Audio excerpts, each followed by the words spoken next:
अस्सलामुअलैकुम वरहमतुल्लाहि वबरकात। नाजरीन, आज की जो वीडियो है वो दुबले पतले कमज़ोर अहबाब के लिए, जो चाहते हैं कि उनका जिस्म भरे, उनका जिस्म खूबसूरत हो और उनका जिस्म मोटा ताज़ा हो। अगर आप भी यही चाहते हैं तो इस वीडियो को लाजमी तौर पर सुनिए। सादा सा नुस्खा आपके सामने शेयर करूँगा।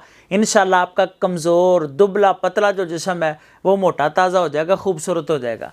तो उसके लिए दो चीज़ें आपने लेनी है, असगंध नगोरी और बदारा।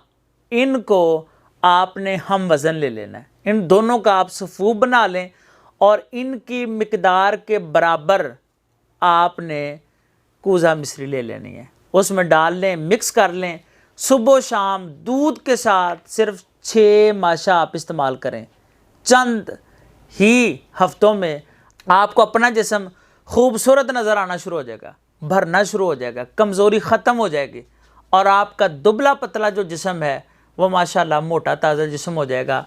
हकीम आसफ़ अली आसफ़, मतब हकीम आसफ़ अली आसफ़, मुरीद के